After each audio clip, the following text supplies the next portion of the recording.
ओम नमः शिवाय। ಭಾರತ್ ಮಾತಾ ಶಿವಶಕ್ತಿ ಅವತಾರ್ ಓಂ ಮಂಡಳಿ ಸತ್ಯಗೀತೆ ಮುರಳಿ ಓಂ ಪಿತಾಶ್ರೀ ಶಿವ ತಂದೆಯ ನೆನಪಿದೆಯೇ?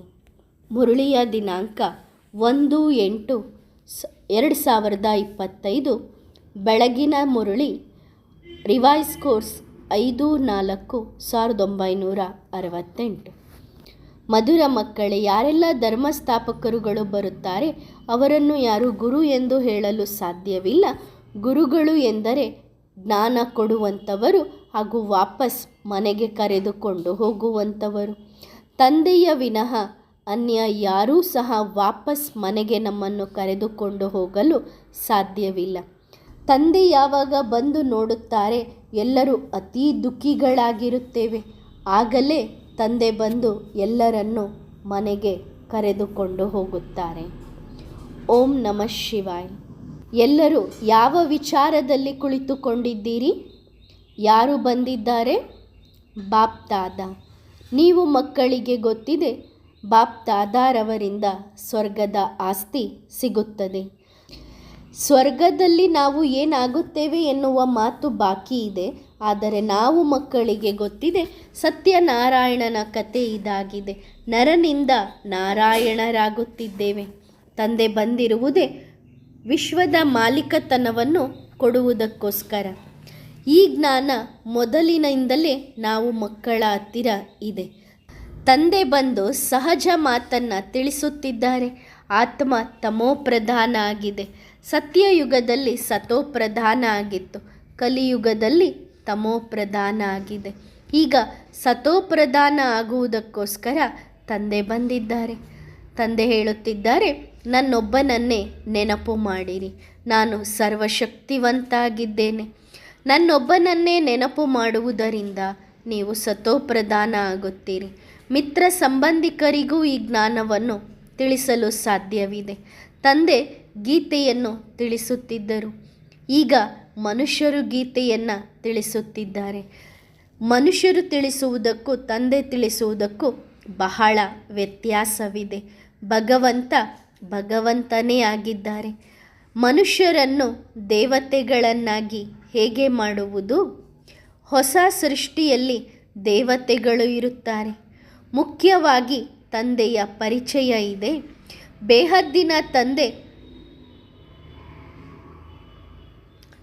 ಬೇಹದ್ದಿನ ತಂದೆ ಹೊಸ ಜಗತ್ತಿನ ಆಸ್ತಿಯನ್ನು ಕೊಡುವಂಥವರು.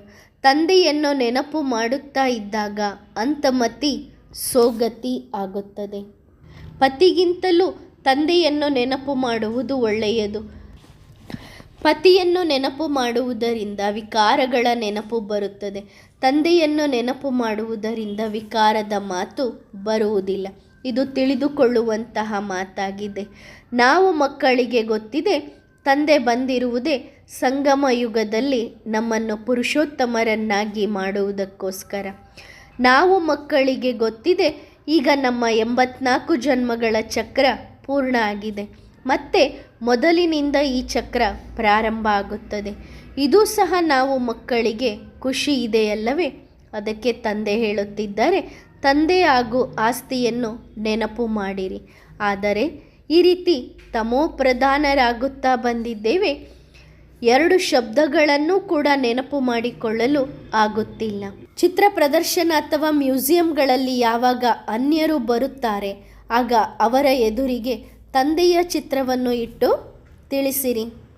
ತಂದೆ ಹೇಳುತ್ತಿದ್ದಾರೆ, ನನ್ನೊಬ್ಬನನ್ನೇ ನೆನಪು ಮಾಡುವುದರಿಂದ ನೀವು ಇವರ ಸಮಾನ ಆಗುತ್ತೀರಿ. ಅನ್ಯರಿಗೆ ಜ್ಞಾನ ತಿಳಿಸುವುದು ಬಹಳ ಸಹಜ ಆಗಿದೆ. ಇವರು ನಮ್ಮ ಗಾಡ್ ಫಾದರ್ ಆಗಿದ್ದಾರೆ, ಪರಮಪಿತ ಆಗಿದ್ದಾರೆ. ಈ ಪರಮಪಿತನನ್ನು ನೆನಪು ಮಾಡಬೇಕು.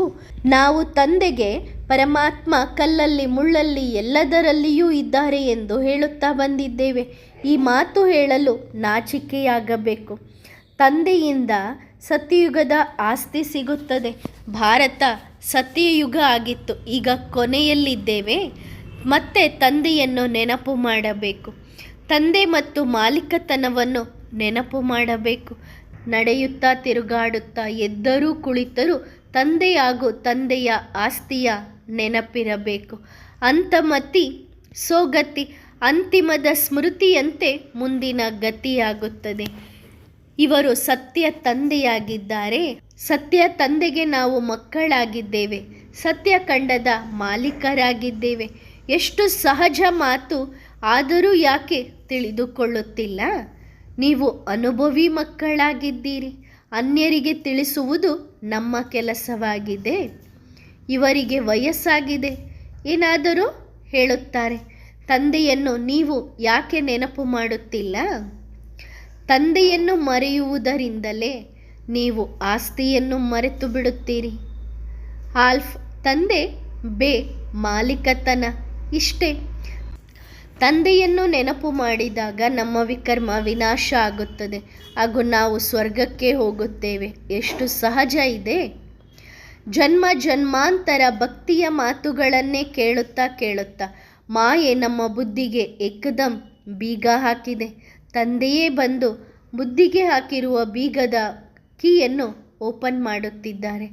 ಇಲ್ಲ ಅಂದರೆ ಎಲ್ಲರ ಕಿವಿಗಳು ಬಂದಾಗಿದ್ದವೆ. ಎಲ್ಲರೂ ಕಲ್ಲು ಬುದ್ಧಿಯವರಾಗಿದ್ದೇವೆ. ತಂದೆ ಹೇಳುತ್ತಿದ್ದಾರೆ, ಮಧುರ ಮಕ್ಕಳೇ, ಈ ವೇದ ಶಾಸ್ತ್ರ ಇವ್ಯಾವು ಧರ್ಮಶಾಸ್ತ್ರಗಳಲ್ಲ. ಧರ್ಮಶಾಸ್ತ್ರ ಒಂದೇ ಆಗಿದೆ, ಅದು ಗೀತೆ. ಒಂದೇ ಕುಲ, ಎರಡು ವಂಶಾವಳಿ, ಒಂದು ಸೂರ್ಯವಂಶಿ ಮನೆತನ ಹಾಗೂ ಚಂದ್ರವಂಶಿ ಮನೆತನ ಸ್ಥಾಪನೆಯಾಗುತ್ತದೆ. ಬ್ರಾಹ್ಮಣರದು ಸಂಗಮಯುಗಿ ಕುಲ ಆಗಿದೆ. ಬಹಳ ಪದಮಾಪದಂ ಭಾಗ್ಯಶಾಲಿಗಳಾಗಿದ್ದೀರಿ. ಹಾಗೂ ಸೂರ್ಯವಂಶಿ ಚಂದ್ರವಂಶಿಗಳು ಮತ್ತೆ ಬರುತ್ತಾರೆ. ಮೊದಲ ಕುಲವನ್ನು ತಂದೆ ಸ್ಥಾಪನೆ ಮಾಡುತ್ತಿದ್ದಾರೆ. ಯಾವಾಗ ಬಹಳ ಸಂಖ್ಯೆಯಲ್ಲಿ ಜನಸಂಖ್ಯೆ ಆಗುತ್ತದೆ ಆಗ ಮನೆತನವಾಗುತ್ತದೆ. ಇಲ್ಲಿ ಕುಲ ಸ್ಥಾಪನೆ ಮಾಡಿ ತಕ್ಷಣ ದೇವತಾ ವಂಶವನ್ನು ಸ್ಥಾಪನೆ ಮಾಡುತ್ತಾರೆ. ಒಳ್ಳೆಯದು. ತಂದೆಯನ್ನು ನೆನಪು ಮಾಡಿರಿ. ನೀವು ಮಕ್ಕಳು ಶಿವ ತಂದೆಯನ್ನು ನೆನಪು ಮಾಡಿರಿ ಎಂದು ಬರೆದು ಹಾಕಿರಿ. ಶಿವ ತಂದೆಯ ನೆನಪಿದೆಯೇ? ಅದರ ಕೆಳಗೆ ಮತ್ತೊಂದು ಪಾಯಿಂಟನ್ನು ಬರೆಯಿರಿ. ಸ್ವರ್ಗದ ಮಾಲೀಕತನದ ನೆನಪಿದೆಯೇ? ಮಾಲೀಕತನವನ್ನು ನೆನಪು ಮಾಡಿಕೊಳ್ಳುವುದರಿಂದ ನಮ್ಮ ಬಾಯಿ ಮಧುರವಾಗುತ್ತದೆ. ತಂದೆಯನ್ನು ನೆನಪು ಮಾಡಬೇಕು. ಆಸ್ತಿಯನ್ನು ನೆನಪು ಮಾಡಬೇಕು. ತಂದೆ ಸೇವಕ ಆಗಿದ್ದಾರೆ. ತಂದೆ ಹೇಳುತ್ತಿದ್ದಾರೆ, ನಾನು ನಿಮಗೆ ಉಪಕಾರ ಮಾಡಲು ಬಂದಿದ್ದೇನೆ. ನೀವು ನನಗೆ ಅಪಕಾರ ಮಾಡುತ್ತಾ ಬಂದಿದ್ದೀರಿ. ಅದು ಸಹ ನಾಟಕದಲ್ಲಿ ನಿಗದಿಯಾಗಿದೆ. ಇದರಲ್ಲಿ ಯಾರ ದೋಷವೂ ಇಲ್ಲ. ಯಾರೂ ಸಂಪೂರ್ಣರೂ ಆಗಿಲ್ಲ. ಇದರಿಂದಲೂ ಇಂತಹ ತಪ್ಪುಗಳನ್ನು ಮಾಡದೇ ಇರುವಂಥವರಾಗಬೇಕು. ಯಾವುದೇ ತಪ್ಪನ್ನು ಮಾಡದೇ ಇರುವಂಥವರು ಒಬ್ಬ ತಂದೆಯಾಗಿದ್ದಾರೆ. ಇದನ್ನೂ ಸಹ ತಂದೆ ಮಕ್ಕಳಿಗೆ ತಿಳಿಸಿಕೊಡುತ್ತಿದ್ದಾರೆ. ಮಕ್ಕಳೇ, ಟ್ರಸ್ಟಿಯಾಗಿರಿ, ನಿಮಿತ್ತರಾಗಿರಿ. ತಂದೆಗೆ ನೀವು ಕೊಡುತ್ತೀರಿ, ರಿಟರ್ನ್ ತಂದೆ ನಾವು ಮಕ್ಕಳಿಗೆ ಕೊಡುತ್ತಾರೆ. ವಾಪಸ್ ಮಕ್ಕಳಿಗೆ ಕೊಟ್ಟು ತಂದೆ ಹೇಳುತ್ತಾರೆ, ನಿಮಿತ್ತರಾಗಿರಿ, ಖರ್ಚು ಮಾಡಿರಿ. ಏನೇ ಸಂಕಲ್ಪ ಬಂದರೂ ತಂದೆಗೆ ಕೇಳಿ ಸಂಕಲ್ಪ ಖರ್ಚನ್ನು ಮಾಡಿರಿ. ಯಾವುದೇ ತೊಂದರೆ ಇಲ್ಲ. ರಾವಣನನ್ನು ಕನಿಷ್ಠ ಎಂದು ಹೇಳಲಾಗುತ್ತದೆ. ಶ್ರೇಷ್ಠ ಇದ್ದವರಂತ ನಮ್ಮನ್ನು ಕನಿಷ್ಠರನ್ನಾಗಿ ಮಾಡಿದ್ದಾನೆ. ಗುರುನಾನಕರಿಗೂ ಸಹ ಹೇಳುತ್ತಾರಲ್ಲವೇ, ಗುರು ಎನ್ನುವ ಶಬ್ದ ಹೇಳುತ್ತಾರೆ. ಕೇವಲ ನಾನಕ್ ಎಂದು ಯಾರಾದರೂ ಕೇಳಿದಾಗ ಅವರಿಗೆ ಸಿಟ್ಟು ಬರುತ್ತದೆ. ಗುರುನಾನಕರು ಎಂದು ಹೇಳುತ್ತಾರೆ. ಆಂತರ್ಯದಲ್ಲಿ ಅವರು ವಿಚಾರ ಮಾಡುತ್ತಾರೆ, ಒಬ್ಬ ತಂದೆಯ ವಿನಃ ಸದ್ಗತಿ ಬೇರೆ ಯಾವ ಗುರುಗಳಿಂದಲೂ ಸಿಗುವುದಿಲ್ಲ.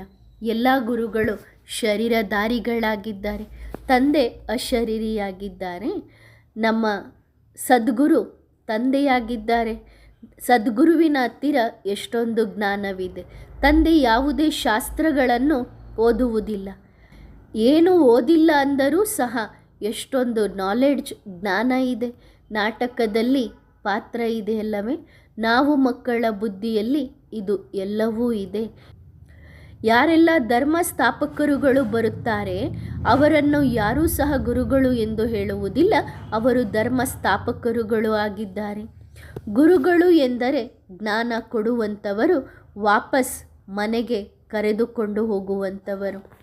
ತಂದೆಯ ವಿನಃ ವಾಪಸ್ ಯಾರೂ ಸಹ ಮನೆಗೆ ಕರೆದುಕೊಂಡು ಹೋಗಲು ಸಾಧ್ಯವಿಲ್ಲ. ತಂದೆ ಯಾವಾಗ ಜಗತ್ತನ್ನು ನೋಡುತ್ತಾರೆ, ಜಗತ್ತಿನಲ್ಲಿ ಎಲ್ಲರೂ ಅತೀ ದುಃಖಿಗಳಾದಾಗ ತಂದೆಯೇ ಬಂದು ಎಲ್ಲರನ್ನೂ ಮನೆಗೆ ಕರೆದುಕೊಂಡು ಹೋಗುತ್ತಾರೆ. ಯುದ್ಧದಲ್ಲಿ ನೋಡಿರಿ, ಎಷ್ಟೊಂದು ಜನ ಸಾಯುತ್ತಾರೆ. ಆ ಯುದ್ಧವನ್ನು ನೋಡಿದಾಗ ಮನುಷ್ಯರಿಗೆ ವೈರಾಗ್ಯ ಬರುತ್ತದೆ. ನನ್ನ ಕಾರಣ ಇಷ್ಟೊಂದು ಜನ ಸತ್ತಿದ್ದಾರೆ ಎಂದು ವೈರಾಗ್ಯ ತಂದುಕೊಳ್ಳುತ್ತಾರೆ. ನಾವು ಮಕ್ಕಳಿಗೆ ಗೊತ್ತಿದೆ, ಈ ಆಟವೇ ಕೊಲೆ ಸುಲಿಗೆಯ ಆಟ ಆಗಿದೆ. ನಾವು ಮಕ್ಕಳ ಬುದ್ಧಿಯಲ್ಲಿ ಸಂಪೂರ್ಣ ಜ್ಞಾನ ಇದೆ. ನಾವು ಈ ಜ್ಞಾನವನ್ನು ಪ್ರಾಪ್ತಿ ಮಾಡಿಕೊಂಡು ಪದವಿಯನ್ನು ಪಡೆದುಕೊಳ್ಳುತ್ತೇವೆ. ಆಂತರ್ಯದಲ್ಲಿ ಗುಪ್ತ ಖುಷಿ ಇರಬೇಕು. ತಂದೆ ಗುಪ್ತವಾಗಿದ್ದಾರೆ. ನಾವೀಗ ಸುಖಧಾಮಕ್ಕೆ ಹೋಗುತ್ತಿದ್ದೇವೆ. ತಂದೆಯ ಶ್ರೀಮತದನುಸಾರವಾಗಿ ನಡೆಯಬೇಕು. ಶ್ರೀಮತದಿಂದಲೇ ಶ್ರೇಷ್ಠರಾಗುತ್ತೇವೆ. ಯಾರು ಭ್ರಷ್ಟ ಮತದವರಾಗುತ್ತಾರೆ ಅವರ ಮುಖವನ್ನು ಸಹ ನೋಡಬಾರದು. ಉಲ್ಟಾ ಮತದಂತೆ ನಡೆದಾಗ ಕೆಳಗೆ ಬೀಳುತ್ತೇವೆ. ಕರ್ಮೇಂದ್ರಿಯಗಳನ್ನು ತಮ್ಮ ವಶದಲ್ಲಿ ಇಟ್ಟುಕೊಳ್ಳಬೇಕು. ಇಲ್ಲ ಎಂದರೆ ಈ ಕರ್ಮೇಂದ್ರಿಯಗಳು ಬಹಳ ಮೋಸ ಮಾಡುತ್ತವೆ. ಎಷ್ಟು ತಿನ್ನುತ್ತೀರಿ, ಗಳಿಗೆಗಳಿಗೆಗೂ ಈ ಕರ್ಮೇಂದ್ರಿಯಗಳು ಮತ್ತೆ ಲಡ್ಡು ತಿನ್ನಬೇಕು, ಮತ್ತೆ ಲಡ್ಡು ತಿನ್ನಬೇಕು ಎಂದು ಮನಸ್ಸಾಗುತ್ತದೆ. ಲಾಡುವನ್ನು ಬೇಡುತ್ತಾ ಇರುತ್ತಾರೆ. ಆದ್ದರಿಂದ ಪಕ್ಕಾ ಮಾಡಿಕೊಳ್ಳಿರಿ, ಶುಭಾಬನ ನೆನಪಿನಲ್ಲಿದ್ದು ಊಟ ಮಾಡಬೇಕು. ಇಲ್ಲ ಅಂದರೆ ನಿಮ್ಮ ಊಟವನ್ನು ಬೇರೆ ಯಾರಾದರೋ ತಿನ್ನುತ್ತಾರೆ. ಬಲೆ ಯಾರ ಚಿಂತೆಯೂ ಇಲ್ಲ, ಆದರೆ ಕರ್ಮೇಂದ್ರಿಯಗಳಿಗೆ ಆ ಅನುಭವ ಆಗುತ್ತಿರುತ್ತದೆ. ಯಜ್ಞದ ಭೋಜನ ಅವಶ್ಯವಾಗಿ ಚೆನ್ನಾಗಿಯೇ ಸಿಗುತ್ತದೆ. ಸರ್ವಶಕ್ತಿವಂತ ತಂದೆ ಎಲ್ಲ ಸ್ಥಿತಿಗಳನ್ನು ಚೆಕ್ ಮಾಡುವುದಕ್ಕೋಸ್ಕರ ಪ್ರೋಗ್ರಾಮ್ಗಳನ್ನು ಕಳಿಸುತ್ತಾರೆ. 15 ದಿನಗಳು ಎಲ್ಲರೂ ಮಜ್ಜಿಗೆ ಮತ್ತು ಡೋಡಾ ಅಂದರೆ ರೊಟ್ಟಿಯನ್ನು ತಿನ್ನಬೇಕು ಎಂದು ಬಾಬಾ ಹೇಳಿದರು. ಜ್ವರ ಬಂದಿರುವವರು ಇರಬಹುದು ಅಥವಾ ಬೇರೆ ಯಾರೇ ಆಗಿರಬಹುದು, ಎಲ್ಲರೂ ಸಹ 15 ದಿನಗಳ ಕಾಲ ಇದನ್ನೇ ತಿನ್ನಬೇಕು ಎಂದು ಹೇಳಿದ್ದರು. ನಾಟಕದಲ್ಲಿ ಪಾತ್ರ ಇತ್ತು. ಆಗ ನೋಡಿರಿ, ತಂದೆಯ ಆಜ್ಞೆಯಂತೆ ಮಕ್ಕಳು ನಡೆದರು. ಯಾವುದಾದರೂ ಕಾಯಿಲೆ ಬಂತೇನೋ? ಏನೂ ಇಲ್ಲ. ಕರ್ಮೇಂದ್ರಿಯಗಳನ್ನು ವಶ ಮಾಡಿಕೊಳ್ಳಬೇಕಾಗಿದೆಯಲ್ಲವೇ? ತಂದೆಯ ಯಜ್ಞ ಆಗಿದೆ. ಯಜ್ಞದಲ್ಲಿ ಭೋಜನ ಚೆನ್ನಾಗಿಯೇ ಸಿಗುತ್ತದೆ. ಆದರೆ ಮಕ್ಕಳಿಗೆ ತಂದೆಯ ಮೇಲೆ ನಿಶ್ಚಯ ಇಲ್ಲ. ತಂದೆ ಹೇಳುತ್ತಾರೆ ಇದನ್ನು ಮಾಡಿರಿ ಎಂದು ಹೇಳಿದಾಗ ಮಕ್ಕಳು ಎಂದೂ ಮಾಡುವುದಿಲ್ಲ. ಆಗ ಬಾಬನು ತಿಳಿದುಕೊಳ್ಳುತ್ತಾರೆ, ಈ ಮಕ್ಕಳು ಬುದ್ಧುಗಳಾಗಿದ್ದಾರೆ, ಇವರಿಗೆ ತಂದೆಯ ಪರಿಚಯ ಇಲ್ಲ. ತಂದೆ ಇಷ್ಟು ಸಹ ನೆನಪಿನಲ್ಲಿ ಇರಲು ಸಾಧ್ಯವಿಲ್ಲ. ನೀವು ಮಕ್ಕಳು ಎಷ್ಟು ನೆನಪಿನಲ್ಲಿ ಇರುತ್ತೀರೋ ಅಷ್ಟು ಕೆಲವರು ಇರುವುದಿಲ್ಲ. ಕುಳಿತು ಕುಳಿತು ಏನು ಮಾಡುತ್ತೀರಿ? ಮಮ್ಮ ಹೋದರು, ಅವರು ಹೋದರು, ಇವರ ಪಾತ್ರ ಏನು, ಅವರ ಪಾತ್ರ ಏನು, ಇವರು ಎಲ್ಲಿ ಪಾತ್ರ ಅಭಿನಯಿಸುತ್ತಿದ್ದಾರೆ ಎಂದು ವಿಚಾರ ಮಾಡುತ್ತೀರಿ. ಈ ರೀತಿ ಹೇಳುವುದು ಲಾ ಅಲ್ಲ. ಮಗ ವಿಶ್ವಕಿಶೋರ್ ಸಹೋದರ ರೈಟ್ ಹ್ಯಾಂಡ್ ಆಗಿದ್ದರು. ಬಹಳ ಒಳ್ಳೆಯ ಅನುಭವಿ, ಹಳೆಯ ಅನುಭವಿ ಮಗುವಾಗಿದ್ದರು. ಅವರು ಸಹ ಹೋದರು. ಅವರಂಥ ಅನುಭವಿ ಯಾರೂ ಸಿಗಲು ಸಾಧ್ಯವಿಲ್ಲ. ಅವರ ಬಗ್ಗೆಯೂ ವಿಚಾರ ಬರುತ್ತದೆ. ಎಷ್ಟೆಲ್ಲ ವಿಚಾರ ನಡೆಯುತ್ತಿರುತ್ತದೆ. ಭಗವಂತ ಯಾರ ಅದೃಷ್ಟವನ್ನು ಪರಿವರ್ತನೆ ಮಾಡಲು ಸಾಧ್ಯವಿಲ್ಲ. ಅವಶ್ಯವಾಗಿ ಪುರುಷಾರ್ಥವನ್ನು ಮಾಡಿಸುತ್ತಾರೆ. ಯಾರು ಮಾಡುತ್ತಾರೆ ಅವರು ಪಡೆದುಕೊಳ್ಳುತ್ತಾರೆ. ಇಂತಹ ತಂದೆ ಆಸ್ತಿಯನ್ನು ಕೊಡಲು ಬಂದಿದ್ದಾರೆ ಅಂದ ಮೇಲೆ ಆ ತಂದೆಯಿಂದ ಆಸ್ತಿ ಪಡೆದುಕೊಳ್ಳಲು ಮನಸ್ಸಾಗುತ್ತದೆ. ಇಂತಹ ತಂದೆ ಆಸ್ತಿಯನ್ನು ಕೊಡಲು ಬಂದಿದ್ದಾರೆ ಅಂದ ಮೇಲೆ ಆ ತಂದೆಯ ಮಿಲನ ಮಾಡಲು ಮನಸ್ಸಾಗುತ್ತದೆ. ಮೊಟ್ಟ ಮೊದಲು ಎಷ್ಟು ಜನ ತಂದೆಯರಿದ್ದಾರೆ ಎನ್ನುವುದನ್ನು ಪತ್ರದಲ್ಲಿ ಬರೆಯಿರಿ. ಒಬ್ಬರು ಲೌಕಿಕ ತಂದೆ, ಮತ್ತೊಬ್ಬರು ಪಾರಲೌಕಿಕ ತಂದೆ. ಒಬ್ಬರು ಶರೀರದ ತಂದೆ, ಮತ್ತೊಬ್ಬರು ಆತ್ಮದ ತಂದೆ. ಬೇಹದ್ದಿನ ತಂದೆಯನ್ನು ಎಲ್ಲರೂ ನೆನಪು ಮಾಡುತ್ತಾರೆ. ಹೇ ದುಃಖಹರ್ತ ಸುಖಕರ್ತ ತಂದೆ, ಯಾವಾಗ ನೀವು ಬರುತ್ತೀರಿ ಆಗ ನಾವು ನಿಮ್ಮಿಂದ ಸ್ವರ್ಗದ ಆಸ್ತಿಯನ್ನು ಅವಶ್ಯವಾಗಿ ಪಡೆದುಕೊಳ್ಳುತ್ತೇವೆ. ಇಂತಹ ತಂದೆಯ ಬಗ್ಗೆ ಮಕ್ಕಳು ತಿಳಿದುಕೊಂಡಿಲ್ಲ. ತಿಳಿದುಕೊಳ್ಳದೇ ಇರುವ ಕಾರಣದಿಂದ ನಿರ್ಗತಿಕರಾಗಿದ್ದಾರೆ. ಇಂತಹ ಮಾತುಗಳನ್ನು ಮಾತನಾಡಬೇಕು. ಕೆಲವರು ಏಕದಂ ಇಂತಹ ಮಾತುಗಳನ್ನು ಕೇಳಿದಾಗ ಕರಗಿ ನೀರಾಗುತ್ತಾರೆ. ಭಗವಂತ ಬರುವುದೇ ಒಂದು ಸಾರಿ, ಬಂದು ಸ್ವರ್ಗದ ದಾರಿಯನ್ನು ತೋರಿಸುತ್ತಾರೆ, ಮತ್ತೇನನ್ನು ಮಾಡುವುದಿಲ್ಲ. ಈಗ ನಾವು ಮಕ್ಕಳು ಎಷ್ಟೊಂದು ವಿಶಾಲ ಬುದ್ಧಿಯವರಾಗಿದ್ದೇವೆ. ಈ ವಿಚಾರ ಯಾರ ಬುದ್ಧಿಯಲ್ಲೂ ಬರಲು ಸಾಧ್ಯವಿಲ್ಲ. ನಮಗೆ ತಂದೆ ಪ್ರತಿದಿನ ಹೇಳುತ್ತಾರೆ, ನಿಮ್ಮ 84 ಜನ್ಮಗಳನ್ನು ಬುದ್ಧಿಯಲ್ಲಿ ತಂದುಕೊಳ್ಳಿರಿ. ಸ್ವದರ್ಶನ ಚಕ್ರ ನೀವು ಬ್ರಾಹ್ಮಣರದ್ದೇ ಆಗಿದೆ. ಅವರು ಕೃಷ್ಣನಿಗೆ ವಿಷ್ಣುವಿನ ಕೈಯಲ್ಲಿ ಸ್ವದರ್ಶನ ಚಕ್ರವನ್ನು ತೋರಿಸಿದ್ದಾರೆ. ಇಂತಹ ಅದ್ಭುತವಾದ ಕಥೆಗಳನ್ನು ಬರೆಯಿರಿ. ಈಗ ಅದ್ಭುತ ಅನಿಸುತ್ತದೆ. ನಿಮಗೆ ಕೆಲವರು ಹೇಳುತ್ತಾರೆ, ನೀವು ಶಾಸ್ತ್ರವನ್ನು ಒಪ್ಪುವುದಿಲ್ಲ ಎಂದು. ಅವರಿಗೆ ಹೇಳಿರಿ, ನಾವು ಬಹಳ ಶಾಸ್ತ್ರಗಳನ್ನು ಓದಿದ್ದೇವೆ. ಆದರೆ ಯಾವಾಗ ಭಗವಂತನೇ ಬಂದು ಜ್ಞಾನವನ್ನು ಕೊಡುತ್ತಾರೆ, ಈ ಜ್ಞಾನದಿಂದ ಸದ್ಗತಿಯಾಗುತ್ತದೆ ಅಂದ ಮೇಲೆ ಈಗ ಶಾಸ್ತ್ರಗಳ ಅವಶ್ಯಕತೆ ಇಲ್ಲ. ತಂದೆ ಹೇಳುತ್ತಿದ್ದಾರೆ, ನಾನೇ ಪತಿತ ಪಾವನ ಆಗಿದ್ದೇನೆ. ಈ ರೀತಿ ಮನುಷ್ಯರು ಹೇಳಲು ಸಾಧ್ಯವಿಲ್ಲ. ಸತ್ಯಯುಗದಲ್ಲಿ ಭಗವಂತನನ್ನು ಕರೆಯುವುದಿಲ್ಲ. ಸಮಯಾನುಸಾರವಾಗಿಯೇ ಮಾತುಗಳ ಚರ್ಚೆ ನಡೆಯುತ್ತದೆ.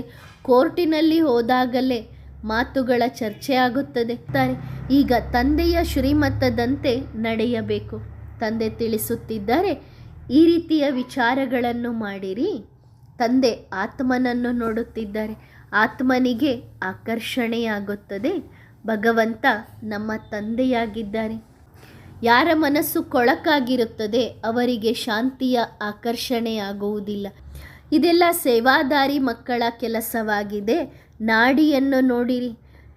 ಈ ಆಕರ್ಷಣೆಯಿಂದ ಜ್ಞಾನವನ್ನು ಕೇಳುತ್ತಾರೆ. ತಂದೆಯನ್ನು ನೆನಪು ಮಾಡಿ ನೋಡಿರಿ, ಈ ಆತ್ಮ ನಮ್ಮ ಕುಲದ ಆತ್ಮ ಆಗಿದೆಯೇನು? ಒಂದು ವೇಳೆ ಆಗಿದ್ದರೆ ಏಕದಂ ಅವರಿಗೆ ಶಾಂತಿಯ ಅನುಭವ ಆಗುತ್ತದೆ. ನಡೆಯುತ್ತಾ ತಿರುಗಾಡುತ್ತಾ ತಂದೆಯ ಮಾತುಗಳನ್ನೇ ಮಾತನಾಡುತ್ತಾ ಆ ಸಮಯವನ್ನು ನೋಡಿರಿ, ಎಷ್ಟು ಶಾಂತವಾಗುತ್ತದೆ. ನೀವು ಸ್ವಲ್ಪವೇ ಜ್ಞಾನ ಹೇಳಿದರೂ ಅವರಿಗೆ ಕೇಳಿರಿ, ಶಿವ ತಂದೆಯ ಬಗ್ಗೆ ತಿಳಿದುಕೊಂಡಿದ್ದೀರಾ? ಶಿವ ತಂದೆಯಿಂದ ಬೇಹದ್ದಿನ ಆಸ್ತಿ ಸಿಗುತ್ತದೆ. ನಾವು ಸ್ವರ್ಗದ ಮಾಲೀಕರಾಗುತ್ತೇವೆ. ಈ ಮಾತು ನೆನಪಿಗೆ ಬರುತ್ತದೆ. ಜಗತ್ತಿನಲ್ಲಿ ಇವರ ಬಗ್ಗೆ ಯಾರಿಗಾದರೂ ಗೊತ್ತಿದೆಯಾ? ಲಕ್ಷ್ಮೀನಾರಾಯಣರಿಗೆ ಆಸ್ತಿ ಎಲ್ಲಿಂದ ಸಿಕ್ಕಿತು? ಈಗ ನಾವು ಮಕ್ಕಳು ತಿಳಿದುಕೊಂಡಿದ್ದೇವೆ. ಅಂತ್ಯದ ತನಕ ಸಸಿ ನೆಡುವ ಕಾರ್ಯ ನಡೀತಾ ಇದೆ. ಸಸಿಗಳು ಅಂದರೆ ಬಾಬನ ಮಕ್ಕಳು ಬರುತ್ತಾ ಇರುತ್ತಾರೆ. ಈ ನಾಟಕ ನಡೆಯುತ್ತಿದೆ. ಬಾಬನ ಸಲಹೆಯಂತೂ ಸಿಗುತ್ತಾ ಇರುತ್ತದೆ. ಈ ರೀತಿ ಸೇವೆ ಮಾಡಿರಿ ಎಂದು ಮಾರ್ಗದರ್ಶನ ಮಾಡುತ್ತಾರೆ. ಎಲ್ಲಿ ಸನ್ಯಾಸಿಗಳು ಇರುತ್ತಾರೆ ಅವರ ಎದುರಿಗೂ ಹೋಗಿ ಜ್ಞಾನ ಕೊಟ್ಟು ಬನ್ನಿರಿ. ಎಲ್ಲ ಕಡೆಯೂ ಸೆಂಟರನ್ನು ತೆರೆಯಿರಿ. ಲಕ್ಷ್ಮೀನಾರಾಯಣರ ಮಂದಿರಕ್ಕೆ ಹೋಗಿ ಸೆಂಟರನ್ನು ತೆರೆಯಿರಿ. ನೀವು ಅನ್ಯರಿಗೆ ಜ್ಞಾನವನ್ನು ತಿಳಿಸುವುದಕ್ಕೆ ಸಹಜ ಆಗುತ್ತದೆ. ಇವರು ಡಬಲ್ ಕಿರೀಟಧಾರಿಗಳು ಹೇಗೆ ಆದರೂ ಎನ್ನುವ ಮಾತನ್ನು ನಾವು ನಿಮಗೆ ತಿಳಿಸಿಕೊಡುತ್ತೇವೆ. ಸನ್ಯಾಸಿಗಳು ರಾಜಯೋಗವನ್ನು ಕಲಿಸಲು ಸಾಧ್ಯವಿಲ್ಲ. ಡ್ರಾಮಾ ಅನುಸಾರವಾಗಿ ಮಕ್ಕಳು ಈ ಕಾರ್ಯವನ್ನು ಮಾಡುತ್ತಿದ್ದಾರೆ. ತಾವೇ ವಿಚಾರ ಸಾಗರ ಮಂಥನ ಮಾಡಿ ಪಾಯಿಂಟ್ಸ್ಗಳನ್ನು ತೆಗೆಯಬೇಕು. ಇದೆಲ್ಲವೂ ನಾವು ಮಕ್ಕಳಿಗೋಸ್ಕರ ಇದೆ. ನೀವು ಮಕ್ಕಳು ಅನೇಕ ಪಾಯಿಂಟ್ಸ್ಗಳನ್ನು ತೆಗೆಯಬೇಕು. ಯಾರು ಈ ಕುಲದವರಾಗಿರುತ್ತಾರೆ ಅವರಿಗೆ ಜ್ಞಾನದ ರಸ ಬುದ್ಧಿಯಲ್ಲಿ ಕುಳಿತುಕೊಳ್ಳುತ್ತದೆ. ಏಕದಂ ನಶೆ ಏರುತ್ತದೆ. ಹೀಗೆ ಯಾರಾದರೂ ಶರೀರ ಬಿಡುವಂತಹ ಸ್ಥಿತಿಯಲ್ಲಿರುವಂಥ ವ್ಯಕ್ತಿಗೆ ಉಸಿರು ಕೊಟ್ಟರೆ ಅವರ ಉಸಿರು ಪ್ರಾಣ ತಿರುಗುತ್ತದೆ, ಅವರಿಗೆ ಜೀವದಾನ ಸಿಕ್ಕಂತೆ. ಅದೇ ರೀತಿ ಈಗ ತಂದೆ ನಮಗೆ ಜ್ಞಾನವನ್ನು ಕೊಟ್ಟು ನಮ್ಮನ್ನು ವಿಶ್ವದ ಮಾಲೀಕರನ್ನಾಗಿ ಮಾಡುತ್ತಿದ್ದಾರೆ. ಇಂತಹ ಶಬ್ದಗಳು ಗೀತೆಯಲ್ಲೂ ಇದ್ದಾವೆ. ಆದರೆ ಯಾರ ಬುದ್ಧಿಯಲ್ಲೂ ಈ ಮಾತು ಹೋಗುತ್ತಿಲ್ಲ. ತಂದೆಯಾದ ನನ್ನೊಬ್ಬನನ್ನೇ ನೆನಪು ಮಾಡಿದಾಗ ನೀವು ವಿಶ್ವದ ಮಾಲೀಕರಾಗುತ್ತೀರಿ. ಅವಶ್ಯವಾಗಿ ಇದು ಸಂಗಮ ಯುಗ ಆಗಿದೆ. ಇಲ್ಲಿ ತಂದೆಯೂ ಸಹ ಇದ್ದಾರೆ. ಹೇಗೆ ಅನ್ಯ ಹಬ್ಬಗಳು ಇದ್ದಾವೆ ಅದೇ ರೀತಿ ಗೀತೆಯನ್ನು ಓದುವಂತಹ ಅಭವೂ ಸಹ ನಡೆಯುತ್ತದೆ. ತಂದೆ ಬಂದಿರುವುದೇ ಸದ್ಗತಿಯನ್ನು ಕೊಡುವುದಕ್ಕೋಸ್ಕರ. ಎಷ್ಟು ಜ್ಞಾನವನ್ನು ಧಾರಣೆ ಮಾಡಿಕೊಳ್ಳುತ್ತೀರಿ ಅಷ್ಟು ಸೇವೆಯೂ ಆಗುತ್ತದೆ. ಸಬ್ಜೆಕ್ಟ್ಸ್ಗಳು ಬಹಳ ಇದ್ದಾವೆ. ಭಂಡಾರಿಯಲ್ಲಿ ಇರುವಂಥವರಿಗೆ, ಅಂದರೆ ಅಡುಗೆ ಮನೆಯಲ್ಲಿ ಬಾಬನ ನೆನಪಿನಲ್ಲಿ ಮಾಡುವಂಥವರಿಗೆ 100 ಮಾರ್ಕ್ಸಿನ ಸಹಯೋಗ ಸಿಗುತ್ತದೆ. ಎಷ್ಟು ಸುಖ ಕೊಡುತ್ತಾರೆ. ಅನ್ಯರ ಪುರುಷಾರ್ಥ ವ್ಯರ್ಥ ಆಗುವುದಿಲ್ಲ. ಪುರುಷಾರ್ಥ ಶ್ರೇಷ್ಠ ಮಾಡಿಕೊಳ್ಳಬೇಕು. ಸರ್ವೀಸಿನ ವಿನಃ ಡಬಲ್ ಕಿರೀಟಧಾರಿಗಳು ಹೇಗೆ ಆಗುತ್ತೇವೆ? ಗೃಹಸ್ಥ ವ್ಯವಹಾರದಲ್ಲಿ ಇದ್ದರೂ ನನ್ನೊಬ್ಬನನ್ನೇ ನೆನಪು ಮಾಡಿರಿ.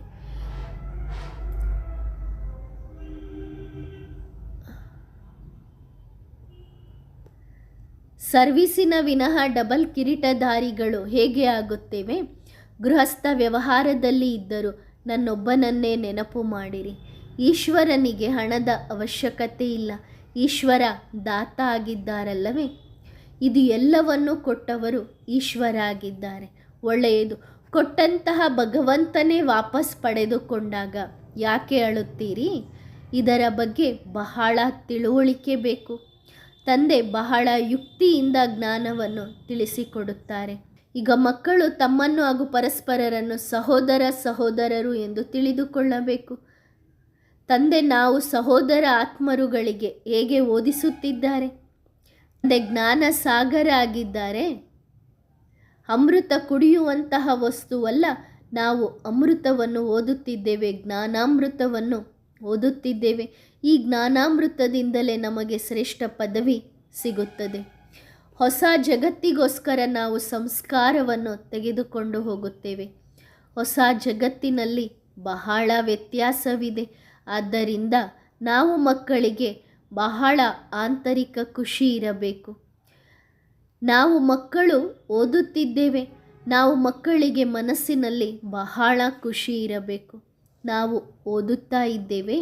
ನಾವು ಮಕ್ಕಳು ಸಹ ನಂಬರ್ ವಾರ್ ಪುರುಷಾರ್ಥದ ಅನುಸಾರವಾಗಿ ಖುಷಿಯ ಅನುಭವ ಮಾಡುತ್ತೇವೆ.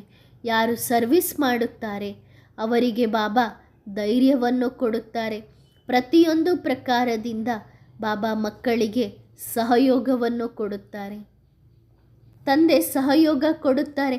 ಆ ಸಹಯೋಗದಿಂದಲೇ ನಾವು ಸಹ ತಂದೆಗೆ ಸಹಯೋಗಿಗಳು ಆಗಬೇಕು. ನಾವು ಮಕ್ಕಳಿಗೆ ಗೊತ್ತಿದೆ ಇನ್ನು ಸ್ವಲ್ಪ ಸಮಯ ಬಾಕಿ ಇದೆ. ನಂತರ ದುಃಖದ ಹೆಸರು ಚಿಹ್ನೆಯೂ ಇರುವುದಿಲ್ಲ. ಆಯುಷು ವೃದ್ಧಿಯಾಗುತ್ತಿದೆ.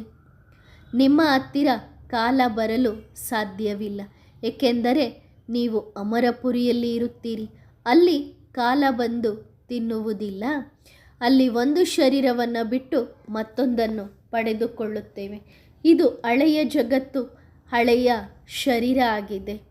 ತಂದೆಯ ನೆನಪಿನಲ್ಲಿ ಹಳೆಯ ಪೊರೆಯನ್ನು ಬಿಟ್ಟು, ಅಂದರೆ ಹಳೆಯ ಶರೀರವನ್ನು ಬಿಟ್ಟು ಮನೆಗೆ ಹೋಗಬೇಕು. ಹೊಸ ಜಗತ್ತಿನಲ್ಲಿ ಬಂದು ಹೊಸ ಶರೀರವನ್ನು ಪಡೆದುಕೊಳ್ಳುತ್ತೇವೆ. ಆಂತರ್ಯದಲ್ಲಿ ಬಹಳ ಖುಷಿ ಇರಬೇಕು. ಬೇಹದ್ದಿನ ತಂದೆ ಶಿಕ್ಷಕರಾಗಿ ನಾವು ಮಕ್ಕಳಿಗೆ ಓದಿಸುತ್ತಿದ್ದಾರೆ ಅಂದ ಮೇಲೆ ಬಹಳ ಖುಷಿ ಇರಬೇಕು. ತಂದೆ ನಾವು ಮಕ್ಕಳಿಗೆ ಓದಿಸುತ್ತಿದ್ದಾರೆ. ಭಗವಾನುವಾಚ ಇದೆ, ನಾನು ನಿಮ್ಮನ್ನು ರಾಜರುಗಳಿಗೂ ರಾಜರನ್ನಾಗಿ ಮಾಡುತ್ತೇನೆ ಎಂದು ತಂದೆ ಹೇಳುತ್ತಾರೆ. ಸತ್ಯಯುಗದ ಪವಿತ್ರ ರಾಜರನ್ನಾಗಿ ಮಾಡುತ್ತೇನೆ. ಗುರಿ ಉದ್ದೇಶವೂ ಸಹ ಇದೆ. ಬ್ಯಾಡ್ಜ್ ಸದಾ ಹಾಕಿರಬೇಕು. ಯಾರೂ ಮೋಸ ಮಾಡುವುದಿಲ್ಲ ಎಂದು ಭಯಪಡಬಾರದು. ಮಕ್ಕಳು ಬಹಳ ಎಚ್ಚರಿಕೆಯಲ್ಲಿ ಇರಬೇಕು. ಯಾರಿಗೂ ಸಾಲ ಕೊಡಬಾರದು, ಯಾರಿಂದಲೂ ಸಾಲವನ್ನು ತೆಗೆದುಕೊಳ್ಳಬಾರದು. ಈ ಅಭ್ಯಾಸಗಳೆಲ್ಲವನ್ನು ಬಿಡಬೇಕು. ಜಗತ್ತಿನಲ್ಲಿ ಮೋಸ ಬಹಳ ನಡೆಯುತ್ತಿದೆ. ಪ್ರತಿಯೊಂದು ಪ್ರಕಾರದಿಂದ ಬುದ್ಧಿವಂತಿಕೆ ಬೇಕು. ನಿಮ್ಮಂಥ ಬುದ್ಧಿವಂತ ಮಕ್ಕಳು ಯಾರೂ ಇಲ್ಲ. ಎಲ್ಲ ಪ್ರಕಾರದ ಜ್ಞಾನ ನೀವು ಮಕ್ಕಳ ಬುದ್ಧಿಯಲ್ಲಿ ಇದೆ. ತಪ್ಪು ಮಾಡುವುದರಿಂದ ನಿಮ್ಮ ಸಮಯವನ್ನು ನೀವೇ ಹಾಳು ಮಾಡಿಕೊಳ್ಳುತ್ತೀರಿ. ಆದ್ದರಿಂದ ನಿಮ್ಮ ಮನಸ್ಸಿಗೆ ನೀವೇ ಪ್ರಶ್ನೆ ಮಾಡಿಕೊಳ್ಳಿರಿ, ನಾನು ಎಷ್ಟು ಖುಷಿಯಲ್ಲಿ ಇದ್ದೇನೆ? ತಂದೆ ವಯಸ್ಸಾದಂಥ ಮುದುಕಿಯರಿಗೂ ಯುವಕರಿಗೂ ಈ ಶಿಕ್ಷಣವನ್ನು ಓದಿಸುತ್ತಿದ್ದಾರೆ. ಈ ಕಣ್ಣಿನಿಂದ ಏನೆಲ್ಲ ನೋಡುತ್ತಿದ್ದೀರಿ, ಆ ಯಾವ ವಸ್ತುಗಳ ಮೇಲೂ ಮೋಹ ಇರಬಾರದು. ಬುದ್ಧಿ ಶಾಂತಿಧಾಮ ಸುಖಧಾಮದ ಕಡೆಗೆ ಜೋಡಣೆಯಾಗಬೇಕು. ನಮ್ಮ ಮನೆ ನಮ್ಮ ರಾಜಧಾನಿಯ ಕಡೆ ಬುದ್ಧಿ ಜೋಡಣೆಯಾಗಬೇಕು. ಮಕ್ಕಳಿಗೆ ಗೊತ್ತಿದೆ ತಂದೆ ಎಷ್ಟು ದೂರದಿಂದ ಬಂದಿದ್ದಾರೆ. ಕಲ್ಯಾಣಕಾರಿ ತಂದೆ ಕಲ್ಯಾಣಕಾರಿ ಸಮಯದಲ್ಲಿ ಬಂದು ಕಲ್ಯಾಣವನ್ನು ಮಾಡುತ್ತಾರೆ. ಕಲ್ಯಾಣಕಾರಿ ಸಂಗಮ ಯುಗ ಆಗಿದೆ. ತಂದೆ ಹಾಗೂ ಮಕ್ಕಳ ಮೇಳ ಬಹಳ ಅಮೂಲ್ಯವಾಗಿದೆ. ಮಕ್ಕಳನ್ನು ನೋಡಬೇಕು ಎಂದು ತಂದೆಗೂ ಸಹ ಮನಸ್ಸಾಗುತ್ತದೆ. ನೋಡಿ ಖುಷಿಯಾಗುತ್ತದೆ. ಒಳ್ಳೆಯದು. ಮಕ್ಕಳಿಗೆ ಗುಡ್ ನೈಟ್ ಹಾಗೂ ನಮಸ್ತೆ. ವರದಾನ: ವಿಶ್ವ ಪರಿವರ್ತಕರಾಗಿರಿ. ಬ್ರಹ್ಮ ಸಹಿತವಾಗಿ ಎಲ್ಲ ಬ್ರಾಹ್ಮಣರಿಗೂ ಯಾವಾಗ ಒಟ್ಟಿಗೆ ಒಂದು ಸಂಘಟನೆಯ ರೂಪದಲ್ಲಿ ಸಂಕಲ್ಪ ಬರುತ್ತದೆ, ನಾವೆಲ್ಲರೂ ಈಗ ಎವರ್ ರೆಡಿಯಾಗಿದ್ದೇವೆ ಹಾಗೂ ಹೊಸ ಜಗತ್ತಿನ ಸ್ಥಾಪನೆ ಆಗಬೇಕು, ಆಗಲೇ ಸೃಷ್ಟಿಯ ಪರಿವರ್ತನೆ ಆಗುತ್ತದೆ. ಅಂದರೆ ಅರ್ಥ, ಹೊಸ ಸೃಷ್ಟಿಯ ರಚನೆ ಪ್ರಾಕ್ಟಿಕಲ್ನಲ್ಲಿ ಕಾಣಿಸುತ್ತದೆ. ಒಂದು ಕಡೆ ಸಮಾಪ್ತಿಯ ನಗಾಡೆ ಬಾರಿಸಿದರೆ ಇನ್ನೊಂದು ಕಡೆ ಹೊಸ ಜಗತ್ತಿನ ದೃಶ್ಯ ಜೊತೆ ಜೊತೆಗೆ ಕಾಣಿಸುತ್ತದೆ. ಒಳ್ಳೆಯದು. ಓಂ ನಮಃ ಶಿವಾಯ.